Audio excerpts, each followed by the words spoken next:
Hold on a moment. Where exactly are you headed in such a hurry? I don't believe I've seen your type around here before. Step away from the vehicle, ma'am. This is my vehicle. Am I free to go? The marble floors gleamed under the harsh fluorescent light of Reagan International Airport, each footstep echoing like a challenge. Maya Caldwell adjusted her blazer, the Senate committee badge half tucked into her purse, invisible to those who never cared to look deeper. She was early for her flight to D.C., her phone buzzing with a reminder. Hearing on federal policing oversight to 10 a.m. Then came the shove. "Step aside, lady," the officer barked, his palm pressing into her shoulder. The crowd parted as two officers rushed a white man in a business suit through security. Maya stumbled, her documents scattering. No apology, no eye contact, just the quick dismissal of someone deemed less than. Her pulse flared. "You had no right to touch me," she said, voice low but steady. The officer turned, his smirk condescending. "Ma'am, you people always make it about race." The words sliced deeper than the shove. Phones were out now, some recording, some turning away. Maya knelt, gathering her papers, charts on police funding, testimonies on racial profiling, each page, evidence, each crease, a story of someone like her. When she arose, the officer froze. He'd seen the seal on one of the folders, United States Senate Committee on Civil Rights Oversight. For the first time, his voice faltered. You work with them." Maya's gaze locked on his. "No," she said, sliding the badge into view. "I lead them." A camera flash ignited, gasps rippled, and before anyone could speak again, her phone rang, an urgent call from Washington. The officer's face drained of color. She answered. "Put me on speaker," she said. The morning light spilled through the glass facade of Reagan International, bright and sterile. Maya Caldwell moved with quiet efficiency, suitcase in one hand, coffee in the other. Her expression set in the practiced calm of someone used to commanding rooms filled with men who underestimated her. "Boarding begins in 30 minutes, her assistant, Serena, said through the Bluetooth earpiece. "Good," Maya replied. "Send the committee files to my personal drive. I'll review them mid-flight."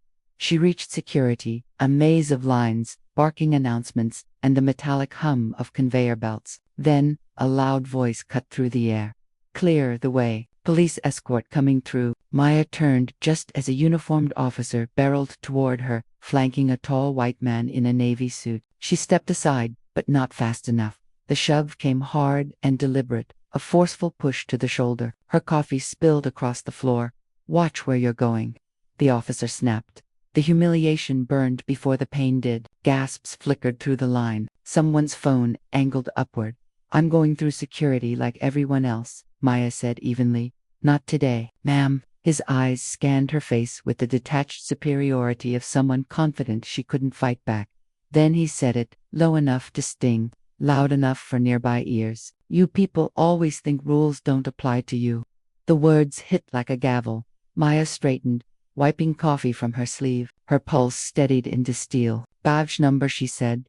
"Excuse me, I asked for your badge number." He smirked. "You can take it up with my department." By now, several travelers were recording. The white businessman glanced back, uneasy but silent. "Everything all right here?" a TSA agent asked weakly. Maya didn't answer. She simply reached into her purse and withdrew her Senate Committee ID. The gold seal gleamed beneath the fluorescent light. "I'll be taking it up with more than your department." The officer's expression cracked. "What is that supposed to mean?" "It means," she said, sliding her phone from her pocket, "you just assaulted a federal committee chair, on camera." Whispers rippled. Someone gasped. The crowd's phones multiplied. "I don't care who you think you are," he spat. "Everyone's equal here." "No," Maya said quietly. "That's the problem. We're not." Silence. Just the hiss of the conveyor belt and the click of cameras. Then the shrill ring of Maya's phone. Serena's name blinked on the screen. "Maya." Serena's voice rushed through. "CNN's already got the footage. It's everywhere." The officer froze. Maya held the phone up, eyes locked on his. "Then I guess we're both famous now." Her voice didn't rise. It didn't need to. The world had already started watching. By the time Maya's plane landed in Washington, her name was already trending. The clip, shaky, 30 seconds long, had been uploaded from 5 different angles. One version had over 2 million views. Another was slowed down, captioned with, "This is America." As she walked through the arrival gate, her phone vibrated endlessly. Missed calls, texts, voicemails, journalists, activists, a statement draft from her PR team. She ignored them all. In the car, Serena's voice came through the Bluetooth speaker. The department issued a statement. They're saying Officer Nolan acted under emergency protocol. Maya stared out the tinted window at the Capitol dome. Emergency protocol for pushing an unarmed woman. They're implying you interfered with the detainment. Of who? No name released. The man he was escorting wasn't even booked. They cleared him 5 minutes later. Maya exhaled slowly. Of course they did. The silence stretched, thick as smoke. The driver kept his eyes on the road, pretending not to hear. Should we go public? Serena asked. Not yet. Let them lie first, Maya said. Then we'll answer, with evidence. By noon, the committee office was a storm. Reporters crowded the marble steps. Inside, aides whispered in corners, trading glances as Maya passed. Senator Whitmore, her longtime colleague, intercepted her at the hallway. His tone was calm. To calm, Maya, this thing's already messy. Let the department handle internal review. Don't escalate it. Internal review. She stopped walking. You've read their reports. You know what those mean. Stall, rewrite, bury. Whitmore sighed. Look, I'm not saying don't respond. Just wait. Optics matter. She met his gaze. Optics matter more than truth. He hesitated, then lowered his voice. You're valuable here. Don't become a headline. I already am one. Whitmore's silence confirmed what she already knew. He wasn't warning her for her safety. He was protecting himself from proximity. That night, Maya sat alone in her townhouse.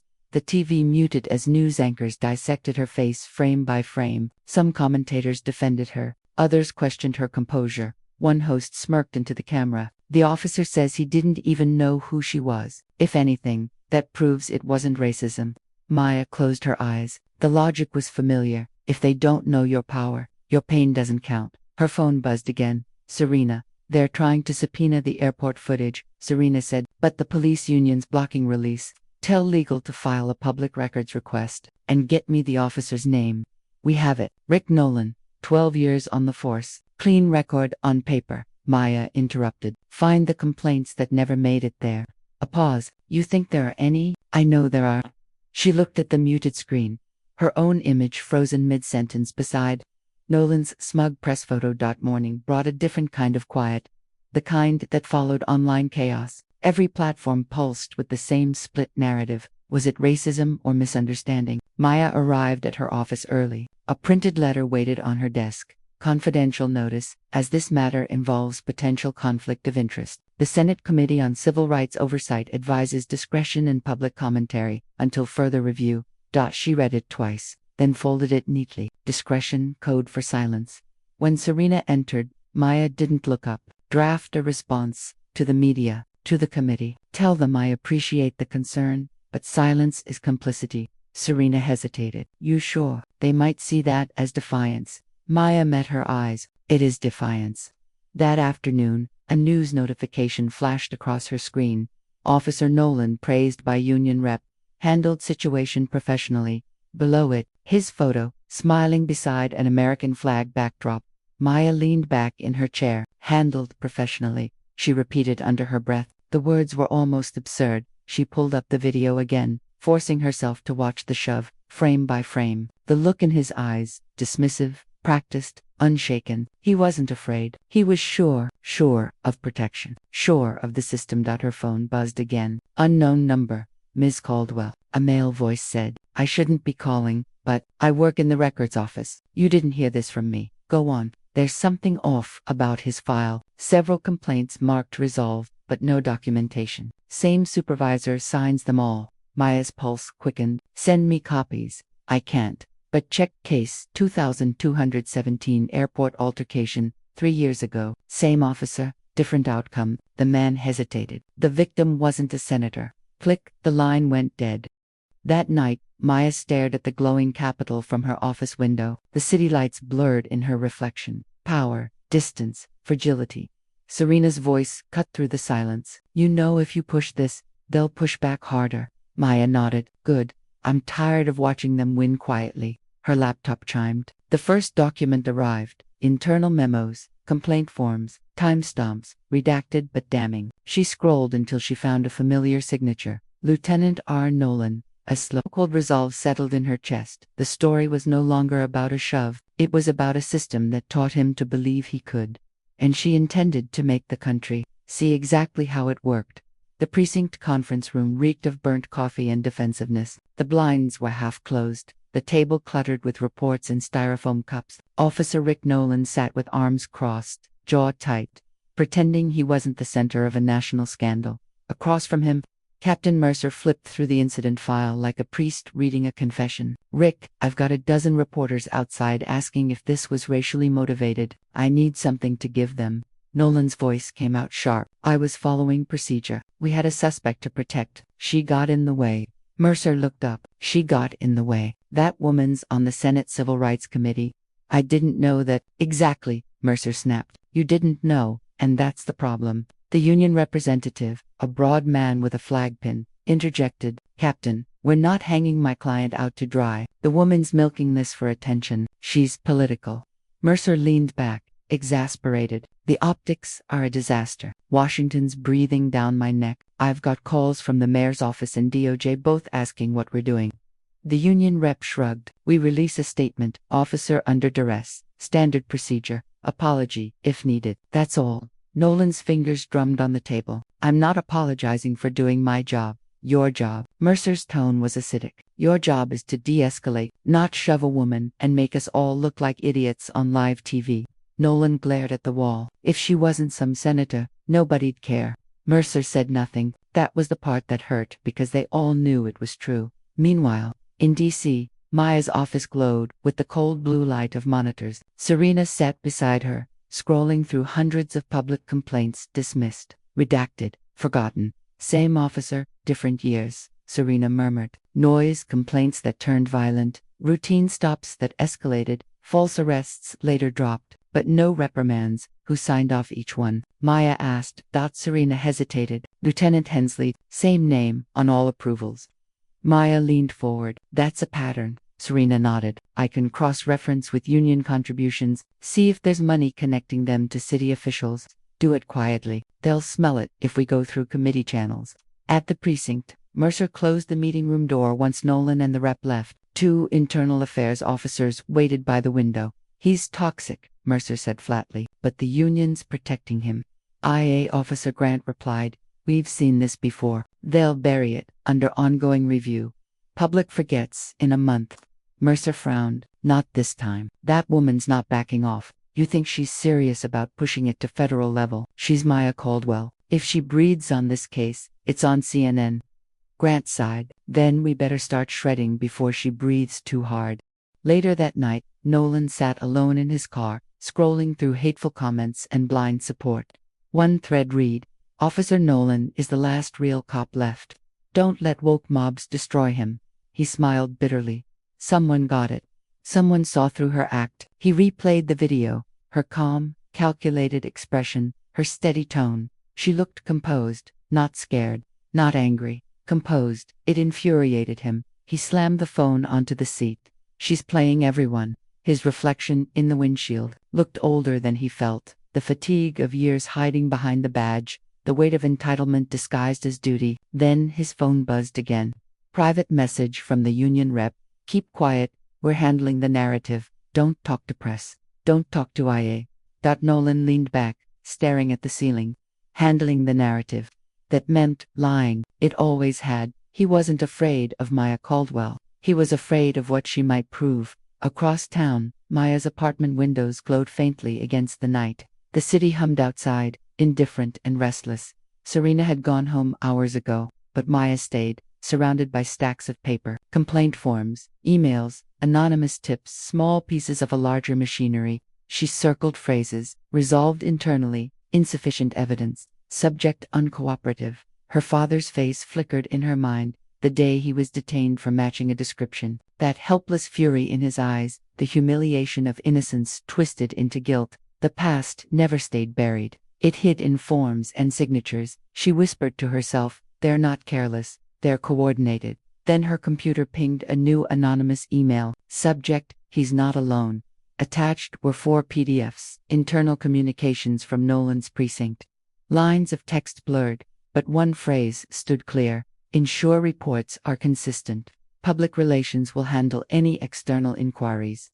Her chest tightened. It wasn't incompetence, it was policy. At the same hour, back in the precinct basement, Mercer shredded files one after another. The hum of the machine was steady, mechanical, erasing years of evidence in seconds. The IA officers watched. Grant finally asked, "You sure about this?" Mercer didn't look up. Orders from above. You don't argue with the chain. He fed another file into the shredder, Nolan's last disciplinary note. The paper disappeared, leaving nothing but dust. But above them, the walls had ears. One janitor, unnoticed in the corner, watched everything, his phone camera quietly recording. The truth had already found another witness. Maya's phone vibrated again, the third time before sunrise. She ignored it. The capital skyline glowed faintly outside her window, muted by the fog of exhaustion. She'd spent the night reading through the leaked emails. Every line confirmed what she already knew. The rot wasn't at the bottom. It was structural. When she finally answered, Serena's voice was trembling. "Maya, you need to see this." She forwarded a link. A tabloid headline glared across the screen: Senate Chair exploits race card after airport confrontation. Below it, a pixelated image of Maya caught mid-blink, mid-breath, weaponized for a narrative she didn't control. Her throat tightened, but her voice didn't waver. Who published it? Daily Tribune. But the quotes are coming from a police source. Anonymous, of course. Maya exhaled. "They're testing me, seeing if I'll break silence." Serena hesitated. "There's more. Someone parked across from your building last night. Same black sedan, lights off. I checked the plate this morning. Unregistered." The words dropped like stones. "Call building security. And don't leave your place alone for now." "Maya, this is serious, I know," she said, staring out at the half-lit city. "That's why I'm not stopping." Across town, Rick Nolan sat in his dark living room, TV glow flickering over his face. His wife was gone for the weekend. The silence suited him. On screen, a news anchor recapped the airport altercation as if it were a sport. His name, her face, the same loop. His phone rang. "Mercer, you've got to get ahead of this," the captain said, voice clipped. "The committee's digging into your past reports. She's got someone feeding her files." Then cut the feed. "It's not that simple. She's got reach." Nolan rubbed his temples. "She's grandstanding. She's documenting." Mercer corrected. "She's not going away. And I've got orders to put this whole thing under review." "You're suspending me." Mercer hesitated. "Pending investigation. It's temporary. You're letting her win." "I'm protecting the department." Nolan's grip on the phone tightened. "You mean protecting yourself?" He hung up. The anger curdled into something darker, fear disguised as pride. He turned the TV volume higher. A pundit defended him, calling him an example of law enforcement under siege. The validation fed his denial. He didn't see it yet, how the walls were closing in. Maya arrived at the committee building just after 8. The air inside was heavy with tension, whispers, stopping mid-sentence as she passed. Senator Whitmore intercepted her again. "You've made enemies, Maya. The department's leaking dirt." She stopped. "Let them. Every lie they tell exposes their pattern." He lowered his voice. "You don't understand. This isn't about truth. It's about leverage. They'll drag your name through every headline until you can't speak without defending yourself." She smiled faintly. "Then I'll let the evidence speak." "Evidence doesn't trend," he muttered. "Narratives do." Her answer was quiet. "Then I'll change the narrative." By noon, Serena burst into Maya's office, breathless. "We found it. Lieutenant Hensley, the one who signed all of Nolan's reports. He's been promoted twice in the last 3 years. Guess who approved both promotions?" Maya looked up. "City Commissioner." "Exactly. And he's scheduled to testify at our hearing next week." Maya's eyes narrowed. "Then we'll ask him under oath." That night, fatigue pressed on her like weight. She walked the quiet streets near the Capitol, coat drawn tight against the cold. Every sound felt sharper footsteps, an idling engine, a flickering streetlight. She stopped, sensing movement. Across the street, a dark sedan sat under a lamp. Same one Serena described. The driver's silhouette didn't move. Maya's pulse rose, but she didn't turn back. She pulled out her phone, pretending to text, and snapped a photo of the plate. Then she walked on, unhurried. She'd learned long ago, predators fed on fear. Back home, she sent the photo to Serena with 2 words, "Track this." Moments later, her phone buzzed again. An email from an unknown sender. Subject, "You're making a mistake." Attached a photo of her walking outside the Senate building earlier that day. No words, just the image. She stared at it for a long time, then closed her laptop and whispered to herself, "So they're watching." Her fear had evolved, no longer paralyzing, but sharpening. They wanted to intimidate her into silence. Instead, they had just confirmed how close she was to the truth. At that same hour, Nolan sat in his car outside the Union Hall, meeting in secret with 2 precinct men. "They're turning on us," one said. "EA's building a case, and Mercer's panicking." Nolan's voice was low. "Then, we hit back first." "How?" He looked out the window, expression cold. "She wants a war. We'll give her one. The media's already half on our side. They'll believe anything if it sounds like pride." The men exchanged uneasy glances. Somewhere across the city, a janitor quietly uploaded his video. Mercer shredding files to a private cloud. The system was devouring itself, 1 layer at a time, and Maya Caldwell was about to pull the final thread. The Senate chamber was a crucible of light, cameras, and performance. Reporters lined the back wall, lenses glinting like watchful eyes. The air buzzed with restrained tension, the kind that crackled before a storm. Maya Caldwell sat at the center of the long mahogany table, every movement deliberate, every breath controlled. To her left, aides stacked folders filled with transcripts and internal memos. To her right, Senator Whitmore murmured about decorum and neutral phrasing. She ignored him. At precisely 10 o'clock, the hearing began. "Today's session," she said, her voice clear over the microphone, "concerns the misuse of authority, systemic failure in accountability, and the cultural rot that allows misconduct to masquerade as service."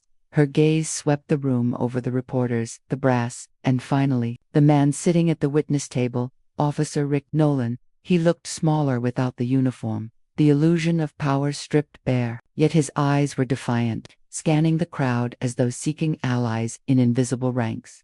The chair recognized her to begin questioning. "Officer Nolan," Maya began, sliding a folder open. "Describe the moment you encountered me at Reagan International Airport." He cleared his throat. "There was confusion, ma'am. I was escorting a suspect. You stepped in my way. I stepped in your way." "Yes, ma'am." She pressed a button on the desk. A monitor flickered on. The viral video played, every frame, every shove, frozen by stills. The chamber fell silent, except for the faint whir of the playback. When it ended, she said, "Where, in that video, am I obstructing you?" He shifted. "It doesn't show everything. Cameras can lie. Cameras don't lie, officer. They simply record what we choose to ignore." Whitmore flinched at her tone. Bufta continued, "Are you aware that in the 3 years preceding this incident, you were the subject of 6 internal complaints, all dismissed under Lieutenant Hensley's signature?" Nolan blinked. "That's confidential information. Not when federal oversight requests it," she replied. "Tell me, were any of those complaints investigated externally?" "I'm not at liberty to discuss. That's a no." Then he looked toward his union lawyer, who sat stone-faced beside him. Maya leaned forward. "Do you know the names of the citizens who filed them?" His silence was answer enough. She flipped the page, her voice quiet but cutting. "I do. One was a 17-year-old boy who spent a weekend in juvenile detention for resisting arrest. Charges later dropped. Another, a teacher you handcuffed for failure to comply. She now works in civil rights law." A low murmur rippled through the chamber. Maya didn't look up. "And now, Officer Nolan, your department claims you acted under emergency protocol, an escort of a suspect requiring physical clearance. Do you have any documentation verifying that?" He hesitated. "The paperwork's pending review." "Convenient." Her aide handed her another folder. She opened it and held up a document. "According to the airport log, the man you escorted wasn't detained or booked. He boarded a flight 30 minutes later." "So what, exactly, was the emergency?" The silence was surgical. I was acting on instinct," Nolan said finally. But Maya let the words hang in the air. "Instinct," she repeated. "Tell me, is that what you rely on when assessing threat instinct?" "Yes, ma'am. That's what experience teaches us." "Then perhaps the problem is experience." Gasps echoed lightly. Even Whitmore's pen froze mid-tap. Maya pressed on. "You've served 12 years. You've learned when to raise your voice, when to draw your weapon, when to escalate. Tell me, Officer Nolan, when does your instinct tell you to apologize?" He looked away. Never, she said. Still silence. Maya folded her hands. For the record, this committee defines instinct, in this context, as unexamined bias with a badge. The stenographer paused to catch up, the sound of typing sharp against the silence. 2 hours later, Nolan's lawyer requested a recess. Outside the chamber, the corridor erupted with noise, journalists shouting questions, cameras flashing. Serena caught up to Maya near the hallway. You cornered him, she whispered. He contradicted his department's timeline twice. The networks are already replaying it. Maya nodded slightly. Good, but it's not enough. We need the paper trail, the altered reports. I've got something, Serena said, pulling out her tablet. A source inside IA just leaked an early draft of Nolan's statement. It's been edited, sentences removed about his superior's instructions. Lieutenant Hensley, exactly. Then we don't need to destroy Nolan, Maya said. We need to expose who trained him to think he'd never faced consequences. Inside the men's room, Nolan gripped the sink, staring into the mirror. His reflection trembled with the fluorescent flicker. He'd thought he could bluff through it, the way cops always did, with authority, confidence, practiced ignorance, but the woman across that table hadn't been playing politics. She'd been wielding truth like a blade. He muttered to himself. They told me she'd back down, but she hadn't. And something inside him, the part that still remembered fairness, once, began to fracture.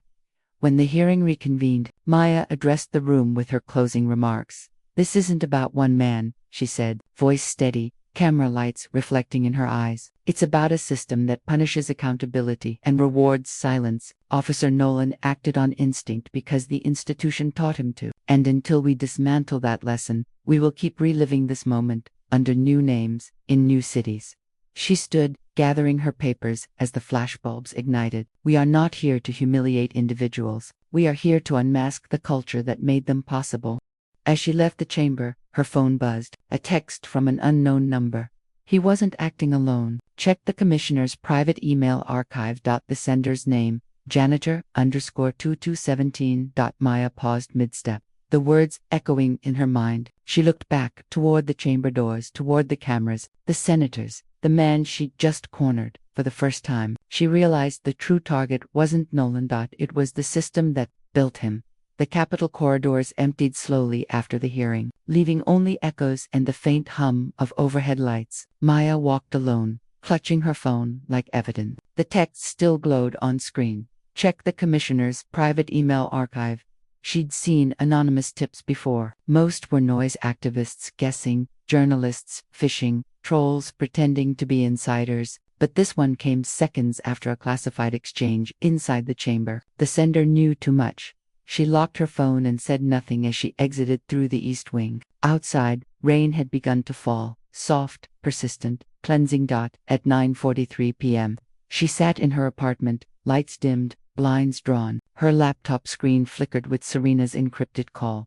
Got your message, Serena said, brushing a strand of hair behind her ear. Who's janitor_2217?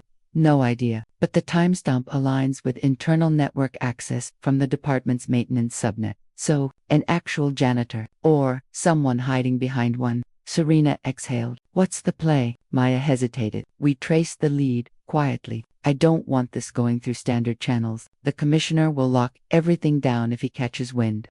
Serena nodded. Give me a few hours. I'll dig through the archived directories. See if anything in the commissioner's account leaked through cross-domain backups. Be careful. If this tip is genuine, whoever sent it might already be compromised. Wouldn't be the first whistleblower to vanish digitally, Serena muttered, before cutting the call. Maya leaned back. Outside, sirens drifted faintly through the rain. For a fleeting moment, she felt something she hadn't felt in years. Unease. The kind that whispered of traps, of unseen watchers. She locked her laptop, slid the phone into a drawer, and tried to rest, but the city kept whispering. Next morning, Department of Internal Affairs, Headquarters. Rick Nolan sat across from Lieutenant Hensley in a sterile conference room. A paper cup of coffee steamed between them. You made a mess, Hensley said flatly. I followed protocol. You embarrassed the department. You embarrassed me. Nolan clenched his jaw. She ambushed me. I wasn't prepped for a public interrogation. You weren't supposed to need prep. You were supposed to stay quiet, defer to the union rep, and let the committee exhaust itself. Instead, you handed them leverage. Nolan looked up. They already had the footage. What else was I supposed to do? Hensley didn't answer. He just leaned back, rubbing his temples. After a long pause, he said, the commissioner isn't happy. He wants distance. Effective immediately. You're on indefinite suspension pending review. Nolan froze. That's not procedure. It is when optics demand it. Nolan's voice rose. So you throw me to the wolves while you hide behind policy. Hensley's tone sharpened. You're lucky you're not facing perjury charges. You contradicted half your own statement. Nolan stared at him. You told me what to write. Silence. I did no such thing, Hensley replied carefully. And if you repeat that to anyone, your career is over. Nolan's eyes burned with disbelief. The betrayal landed like a slap. You're abandoning me. Correction, Hensley said coldly. I'm preserving myself. He stood, gathering his file. Take the rest of the week. Do not speak to the press. Do not contact anyone in uniform. And if I find out you've been talking to the committee, he left the sentence unfinished and walked out. Nolan sat motionless, the room spinning around him. For the first time in years, he wasn't a cop. He was disposable. Later, Serena's office got it, Serena said, her fingers racing over the keyboard. You're going to want to see this. Maya leaned over the screen. Here, look at this directory mirror. The commissioner's email archive syncs automatically with a backup account under a dummy alias. Maintenance oversight, Tier 7. Someone's been quietly downloading entire inbox snapshots every 2 weeks. Who set that up? No signature, no audit trail. But the credentials originated from a low-level IT contractor. And guess which department? Maya frowned. Facilities management. Bingo, the janitorial subnet wasn't random. You're tipsters, working from inside. Do we have access to the archives? Serena hesitated. Not fully, but I recovered fragments from an older mirror. Look, she opened a text log dated 6 months before the airport incident. The subject line read, PR Containment Officer Nolan Case, the body. Keep him operational. We can't afford another discrimination probe this quarter. Adjust IA findings accordingly. Run any necessary suppressions through Hensley. Signed, Commissioner L. Reddick. Maya stared at the screen, her expression unreadable. That's direct interference, she said quietly. They protected him knowingly. Serena nodded. And if this archive is real, there's more. Entire threads about quotas, complaints suppression, and case reassignments. But we can't leak it yet. Not until we verify chain of custody. Maya's phone vibrated again. Another message from the same number. They found out I accessed the server. I'm leaving town tonight. If you want proof, meet me at Union Station, Platform 9, 11 p.m. Don't bring anyone. Serena read it over her shoulder. That's bait. I know. Then why even consider going? Because the truth never volunteers itself, Maya said, grabbing her coat. Night Union Station. The platform was half empty, the last trains rumbling through like tired beasts. Rain streaked the glass ceiling. Maya walked slowly, eyes scanning faces, commuters, cleaners, drifters. Her phone buzzed again. Locker 221. Code 1978. She found it, entered the digits, and opened the door. Inside, a small flash drive wrapped in a janitor's ID badge. Before she could pocket it, a shadow moved behind her. Step away from the locker, a voice ordered. She turned. 2 men in plain clothes, earpieces visible. Who are you? She asked. Federal Security Detail. That drive is classified material. Maya studied them, unflinching. Show me authorization.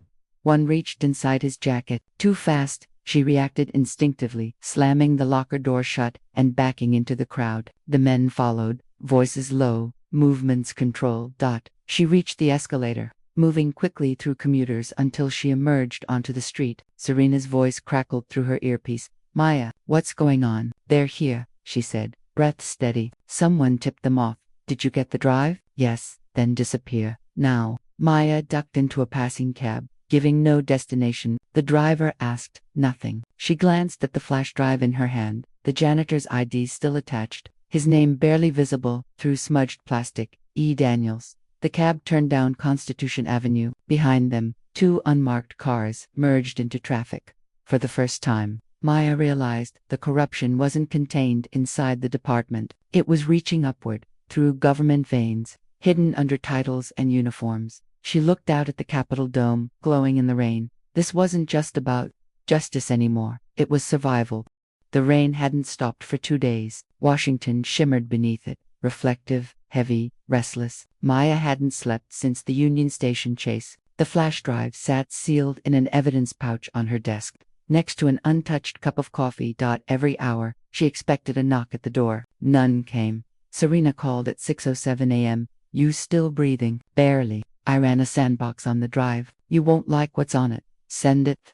Not yet. The files are tagged with department metadata. Anyone opening them on a networked device triggers a trace. I'm running them through a cold box first. Maya rubbed her temples. How bad? Worse than expected. Dozens of correspondences between Commissioner Reddick and senior state officials, budget allocations tied to incident reports, direct language about maintaining disciplinary optics for minority officers. She froze. Meaning, they intentionally inflated misconduct numbers for black officers to offset white FISA brutality cases, so the department stats looked balanced. It's systemic data manipulation, Maya. Built to protect men like Nolan. Maya leaned back, nausea rising. This isn't just corruption, it's policy. Exactly. And it's signed. If this leaks, the entire department collapses. Could Serena hesitated. You sure about that? Collapse means chaos. Hundreds of cases thrown out, trials overturned, communities losing what little trust remains. I'm sure, Maya said, voice iron. Rot doesn't deserve scaffolding. Rick Nolan sat alone in a gray room, badge on the table, his service weapon confiscated. The clock ticked loud enough to make him sweat. A uniformed clerk entered with a clipboard. Detective Nolan, you're required to surrender all department property pending inquiry. Badge ID, comes, keys. Nolan handed them over, silent. The clerk paused. For what it's worth, they've done worse to better men. Nolan looked up sharply. What did you say? Forget it, the clerk muttered, leaving. He didn't. Something inside Nolan shifted, a crack in his years of loyalty. The department he bled for was discarding him like waste. Every man he'd covered for, every report he'd adjusted, every order he'd followed, all for people who wouldn't return a phone call. He thought about Maya's eyes in the airport that day, the way she looked at him, not with anger, but recognition, as if she'd already seen the machine chewing through him. He picked up the empty badge holster, running his thumb over the stitching. They think I'm the problem, he whispered, but they built me. Got it decrypted, Serena said. Her monitor filled with emails, charts, budget requests, and redacted memos. You're looking at a full-blown conspiracy. Maya leaned over. Scroll up. Serena opened a file titled PR Containment, Senate Liaison Strategy. The first paragraph hit like ice water. Monitor Senate Committee Chair for potential exposure risk. Maintain influence via off-record channels. Utilize cooperative media assets to control narrative. Should engagement fail, initiate personnel discredit protocol. Maya's hands trembled slightly. That's about me. They were planning to smear you, Serena said. If the hearings went against them, they'd release doctored footage of you being aggressive with Nolan. It's time-stamped 2 days before the incident. Maya's throat tightened. They staged it, engineered it. More like, he wasn't acting alone, he was bait. The encounter was orchestrated to trigger optics. They knew your travel schedule. The flight manifest shows internal access. Maya stared at the glowing screen, fury rising slow and sharp. They built an entire story around the stereotype, she said, the angry black woman in public power, to distract from institutional rot. Serena looked at her. What are you going to do? Expose it. Not through the committee. They'll bury it before it hits the record. Maya nodded. Then, I'll go above them. To who? To the people. Anchor Dana Ruiz stared at Maya across the dim control room. You understand, what you're bringing me is career suicide, Dana said. For you or for them? Both. Maya handed over the flash drive. I need national broadcasts within 24 hours. Full disclosure. No spin. Dana took it, eyes narrowing. You're asking me to air classified internal communications, implicating the state commissioner and law enforcement union leaders. Yes, without clearance. Yes, Dana studied her. Why now? Maya's voice was low, steady. Because I'm done asking for permission to be treated as human. The journalist hesitated, then slid the drive into a secure reader. Lines of text scrolled across the monitor. Her expression shifted from skepticism to horror. Jesus, Dana whispered. This changes everything. Maya said nothing. After a long silence, Dana turned toward her producer. Schedule a special segment. Midnight broadcast. Anonymous source. We run it clean. You sure? The producer asked. Dana looked back at Maya completely. Nolan sat on his couch, watching the late-night rerun of the same channel, beer in one hand, phone in the other. The headline flashed suddenly. Breaking, whistleblower leaks, departmental racism cover-up files, commissioner named. His breath caught. On screen, redacted documents scrolled by signatures, timestamps. Then, a brief shot of him at the hearing. He dropped the bottle. Glass shattered at his feet. The phone rang. Hensley. Nolan didn't answer. The second ring. Third. Then voicemail. Rick, listen to me. You stay quiet. Don't move. They're going to blame you for the leak. You hear me? They'll pin it all on you. Click. Nolan's heart pounded. Of course they will, he murmured. I'm the perfect fall guy. He looked out the window, where distant sirens painted the rain red and blue dot. Serena watched the broadcast from her office, adrenaline buzzing. The anchor read excerpts from the leaked report: systemic falsification, racial bias patterns, misuse of public funds. Then came the bombshell, a hidden video clip embedded in the data. It showed Commissioner Reddick in a closed meeting, saying, "Our goal isn't equality, it's control of perception. People don't need truth, they need order." The room fell silent. Within minutes, #department corruption trended nationwide. News vans swarmed downtown, officials issued denials, press offices scrambled, and emergency statements poured in. Maya watched from her apartment window as the city came alive with outrage. Her phone rang nonstop. Reporters, senators, advocacy groups. She didn't answer any of them. She just stared at the Capitol dome, glowing white against the black sky. For the first time, power looked fragile. And beneath the noise, she felt something deeper than triumph: exhaustion, the kind that comes from being right too late. By sunrise, the city was burning with outrage. The news had detonated like a bomb. Every major outlet replayed the same damning clips: the commissioner's quote, the falsified statistics, the emails stamped with his signature. Crowds gathered outside the Department of Justice, holding cardboard signs slick with rain. Accountability now. No more cover-ups. Justice for all. For the first time in her career, Maya watched the system flinch. Her phone vibrated again. An unknown number. She answered. A voice she recognized. "You couldn't leave it alone, could you?" "Commissioner Reddick," she said. "You think this ends me? You just started a war you can't control. You built the war. I just turned on the lights. You've endangered national security." "No," Maya replied. "I've endangered your comfort." A long silence, then the line cut.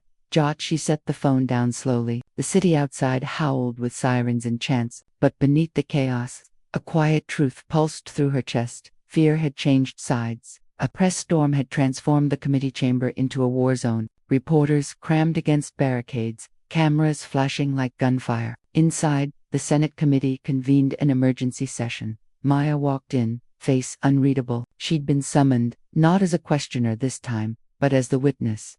Chairman Owens adjusted his glasses, voice sharp. "Dr. Maya Harris, you are aware of the recent leak concerning the Department of Internal Affairs?" "Yes." "Are you or your associates responsible for providing this information to the press?" Maya met his gaze. "The public has a right to know when institutions designed to protect them are weaponized against them." "That's not an answer," Owens snapped. "Did you, or did you not, authorize the dissemination of classified material?" "I authorized truth." The room broke into murmurs. Owens pounded the gavel. "Let me remind you, Doctor, the rule of law," "The rule of law," she interrupted, "has been used as a shield for corruption." The files proved that. One of the aides leaned toward Owens, whispering urgently. He frowned, then looked up. "It appears the commissioner has tendered his resignation, effective immediately," he said, voice tightening, "and internal investigations have begun into several senior officials." Gasps rippled through the chamber. Maya didn't move. Her expression remained calm, almost sorrowful. Owens continued, "You may think this is victory, but chaos follows exposure. Departments will crumble. Trust will erode. Are you ready for that consequence?" "I'm ready for truth," she said, "even if it burns everything else." The gavel came down hard. "This hearing is adjourned." Reddick sat alone in his office, blinds drawn, the glow of television light flickering across his face. Every channel carried his downfall. He poured whiskey into a crystal glass but didn't drink it. The intercom buzzed. "Sir, agents are here." He exhaled, placed the glass down, and straightened his tie. "Let them in." The door opened. 2 federal agents entered. No words were exchanged. Reddick simply nodded, held out his wrists. and let the cuffs click shut. As they let him out, cameras flashed through the window. The system he built to hide behind had finally turned its lights inward. Rick Nolan stood watching the skyline. His clothes were wrinkled, eyes hollow. He hadn't gone home since the broadcast. A black sedan pulled up. Serena stepped out. Cautious, he turned. How'd you find me? You left a digital footprint a mile wide. He almost smiled. Old habits. She studied him. They're saying you leaked it. I know. Did? He shook his head slowly. I wish I had. Maybe then it would have meant something. Silence stretched between them, broken only by the hum of the city. You were part of it, she said quietly. I was the product of it. That's not an excuse. It's not, he said. It's a confession. Serena nodded once, understanding. What will you do now? Doesn't matter. They'll never let me wear a badge again. Maybe that's the point. He looked out toward the Capitol dome in the distance. You think any of this changes? Not overnight, she said. But at least now, people see it. He gave a short, bitter laugh. Truth's a dangerous thing. Doesn't fix what's broken, just shows the cracks. Then maybe that's where we start. Serena replied.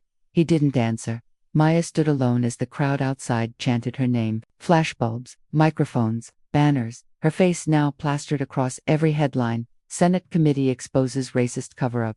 A young reporter approached. Dr. Harris, any statement for the public? She looked at him, weary but composed. Change isn't a speech, she said. It's endurance. Then she turned and walked away from the cameras, down the marble steps, into the rain. Her phone vibrated. Serena. You did it, Serena said. No, Maya replied softly. We just made them look. Same thing. Maya stopped at the edge of the street, watching the reflection of the Capitol lights in the puddles. Do you ever wonder, she said, if justice and peace can exist in the same place? Serena didn't answer right away. Maybe not, she said finally, but one has to come first. Maya looked up at the gray sky. Then let it be justice.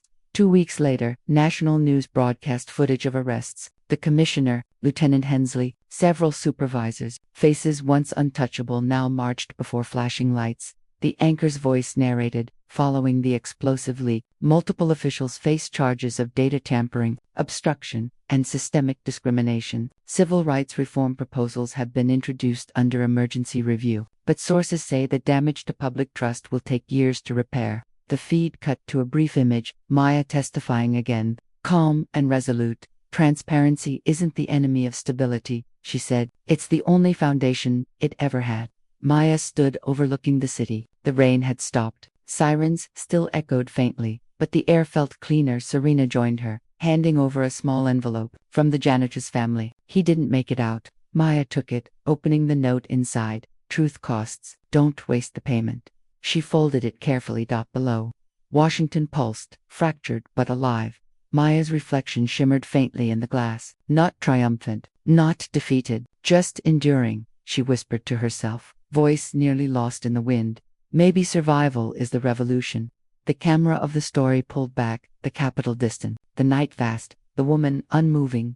And then, darkness. The Senate hearing room overflowed. Cameras hummed. Every major network had tuned in. The irony was surgical. The very room meant for national accountability now held a man who had once thought he was above it. Officer Tyler Grant sat stiffly behind his lawyer. No uniform today, just a plain gray suit and eyes that refused to meet anyone's. The headlines had done the rest. Officer who pushed black CEO under federal review. Video surfaces of racial abuse recordings. Across the table, Naomi Brooks sat poised in a navy dress, unflinching, calm, devastatingly composed. She wasn't here for revenge. She was here for reckoning. Senator Mallory's gavel struck wood. We are here to examine the pattern of racial misconduct in state law enforcement. Naomi adjusted her microphone. Her voice was measured steel. Power without accountability becomes violence. That officer didn't just shove me. He shoved the trust of every citizen who looks like me. The system enabled it, excused it, hid it. Grant's jaw tightened. The press cameras clicked like gunfire. His attorney whispered, "Don't react." Naomi continued, "But systems can change when silence breaks, when evidence meets truth." She slid a file across the table. Documents, emails, timestamps, complaints ignored. Gasps rippled through the room. Senator Mallory turned. "Officer Grant, would you like to respond?" Grant swallowed hard. His voice cracked under the fluorescent glare. made mistakes. I was following orders, Naomi interjected quietly. Or prejudice. He froze. The silence in the room was suffocating. Mallory leaned forward. Answer the question.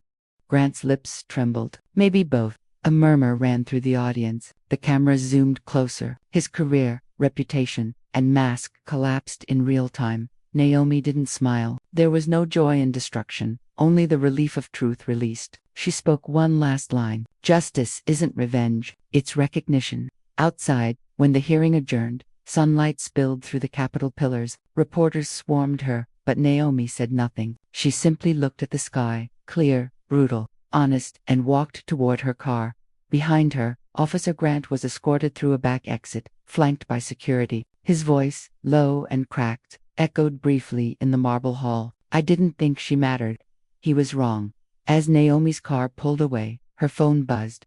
A message from her assistant. Bill passes. Oversight Task Force approved. It's happening. She exhaled, leaned back, and closed her eyes. The world outside roared, but inside, a quiet strength settled. The cost had been real. Public pain, exposure, fatigue, yet change had weight now. The story that began with a shove ended with a shift. Not perfect, not complete, but irreversible.